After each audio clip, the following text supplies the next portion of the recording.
The New York Knicks have a legitimate chance to win the championship this year. Going into their first round matchup against the Cleveland Cavaliers, I would say most people thought it would be a relatively competitive matchup, but at the same time, the Cavs were the favorite going into that series. But at this point, we know that the New York Knicks were able to beat the Cavs in only 5 games in pretty dominant fashion. Besides that Game 2 blunder, the Knicks were not only able to win, but they were dominating each and every game. And I think at this point, people are starting to realize that this Knicks team is a lot better than people thought going into the playoffs. And with their second round matchup being official this Sunday against the Miami Heat, I actually think this is a much more winnable matchup for New York than the Milwaukee Bucks ever were. And not only do I see this as a winnable matchup for New York, I think going into the series, I do see the Knicks as the favorite. But quickly before we get the video started, for those of you who may not know, I'm Juicy Sports. I make opinionated NBA content, and if you guys enjoy videos similar to this, hit that subscribe button,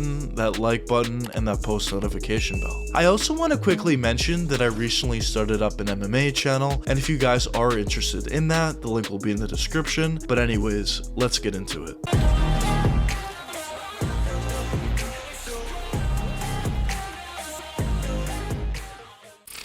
The New York Knicks over the second half of the season, and especially after trading for Josh Hart, have been a completely different team. It seems like it's just been a completely different team and a completely different culture ever since Josh Hart got to the team. Now, obviously, it's not solely due to Josh Hart, it's due to a bunch of different other factors as well, but the acquisition of Josh Hart was definitely huge. The Knicks now are just running much more crisp offensive sets, they're playing a lot better defensively, and most importantly, they're hustling a ton. Like, for example, guys like Mitchell Robinson and Josh Hart are doing a tremendous job at crashing the boards and getting those extra rebounds for guys like Jalen Brunson, RJ Barrett, and Julius Randle as well. And getting those extra opportunities, especially once it comes down to the playoffs, is a huge factor. Because in the playoffs, teams are obviously a lot more closely matched, so getting those extra opportunities could definitely be the difference in certain games, and I think throughout the series, although the Knicks were pretty dominant, I think this was a huge factor. But after that impressive first round victory for New York, the Knicks now have their second round matchup set this Sunday against the Miami Heat in the Garden. So the question at this point is, where do I see this series going? Well, as I mentioned before, I thought if the Knicks went up against the Milwaukee Bucks, not only would it be a very difficult matchup for New York, but I would certainly see the Bucks as a pretty heavy favorite, and they would probably be able to win in 5 or 6 games. But now that the Knicks are scheduled to face the Miami Heat, I do see the Knicks as the favorite, and I think so for a couple of different reasons. Now, the first reason that I want to touch upon is I just think the Knicks have the better overall roster. When you look at this Knicks roster, they have a bunch of different guys that can contribute. You talk about their best player in Jalen Brunson, he's obviously done a phenomenal job at contributing. You talk about Julius Randle, he also has the potential to contribute. RJ Barrett has been phenomenal in the playoffs so far. Josh Hart has been tremendous. Quickly hasn't been all that great early on, but in his last game he looked very good. Mitchell Robinson has been very good. Grimes has been decent when healthy. Obi Toppin has been really good. There's just a ton of different players on this roster that really help the Knicks become a really good team. It's not like one guy's doing all the work. Of course, Jalen Brunson is doing a lot of great things, and he's clearly the best player on the team, but he also is getting help from a lot of different guys. But when you look at this Miami Heat team, of course they have Jimmy Butler, who's been out of his mind throughout this entire playoffs, but when you look outside that, they don't have all that much help. Tyler Hero and Victor Oladipo both got injured early on in the first round, so they're not going to have either of those guys. Bam Adebayo is obviously very good, but he's not necessarily a guy that's going to put up 25 plus each and every night. Kyle Lowry at this point is a little bit washed and not nearly the player he used to be. Kevin Love, the same thing. Max Strus is a decent three-point shooter, but that's about it. The same thing with Duncan Robinson. They just don't have a lot of different guys on this roster that can create for themselves. Their offense must run through Jimmy Butler, and if Butler's playing well, the Heat could be a pretty good team. But if Butler isn't playing well, the Heat are probably just going to fall apart, in my opinion at least. Now, with that being said, I fully expect Jimmy Butler to play out of his mind once again in this series, similar to what he was able to do against the Bucks, but I do think a huge reason for why the Heat were able to get past Milwaukee was due to the fact that Giannis didn't play Game 1 and Game 2. And although he did play throughout the rest of the games during that series, he clearly was injured, and even at that point, the Heat have done a phenomenal job at taking the momentum of that series, and I do think that's also something that's overlooked. Now, Now, the next factor that I want to touch upon is the sustainability of both offenses. Now, when you look at the Knicks offense, I feel like it's pretty sustainable. They run through Jalen Brunson and either he scores or creates for other guys, but at the same time, they have a bunch of other different guys that can create for themselves or others as well. Like, for example, Emmanuel Quickley, RJ Barrett, Julius Randle, and the list goes on. But when you look at this Miami Heat team, their offense solely runs through Jimmy Butler. So it's either he who scores for himself from that mid-range area, driving all the way to the basket, or even sometimes from that three-point range, or he kicks out to a shooter for a three-point jump shot. And when you look at how the Heat were playing throughout the most part during the regular season, it definitely wasn't a good year for them. And a huge reason for why that was is they weren't hitting that three-point jump shot all that consistently. And although they were shooting a really good percentage from three in that series against the Bucks, that was just one series, and I'm not necessarily sure how sustainable that is. Because if the Heat aren't hitting three-point jump shots at a pretty high level, they're probably not going to be all that effective offensively. Now, at times they can rely on their defense and rely on Jimmy Butler solely in order to get them by in certain games and grind out victories, and I do think there is the potential for that in this series, but I think for the most part, the Knicks have the more sustainable offense, and I think due to that, they should be the favorites going into this series. Now, assuming that the Knicks can get past the Miami Heat, which is obviously no given, but I do consider them being the favorite in that matchup, after that, they would most likely either go up against the Philadelphia 76ers or the Boston Celtics. And in my opinion, I think the Celtics are more likely to beat the Sixers and make it out of that series. So in a potential matchup between Boston and New York, I do think the Celtics would be the favorite of that matchup, but when you look at the regular season, the Knicks are able to beat Boston 3-1. And although that was the regular season, you must keep that in mind. At the same time, I do think it shows that the Knicks fare up very nicely against Boston. And although I do think it would be a very difficult matchup, I do think it is possible for New York to beat them, and then after that, who knows who they would face in the finals, but just getting to the Eastern Conference Finals would be a huge accomplishment. And even getting to the second round is already a huge accomplishment, but if the Knicks are able to get past the second round and even past the third round and to the finals, just imagine how huge of an accomplishment that could be, especially considering the expectations going into the season, and also considering the lack of success that the Knicks have had over the past 20 or so years. But overall, with all that being said, I do think the Knicks have a great chance in the series against Miami. I do think they have a chance in a series against Boston, and overall, I do think the Knicks are much better than a lot of people are giving them credit for, and I do think they can go a lot farther than people expected. But I guess only time will tell what does end up happening with this Knicks team, not only throughout this series with the Heat and throughout the rest of this playoffs, but also in the long-term future. Already what the Knicks were able to accomplish was obviously exceeding expectations, and I'm really excited to see what they can do in the long-term future. But anyways, let me know what you guys think in the comments. Do you think the Knicks have a chance to beat the Heat and make it to the Eastern Conference Finals and go from there, or do you not think so? But anyways, I hope you guys enjoyed the video, and if you did enjoy, check one of these two videos popping up now, and until the next time, peace out, guys.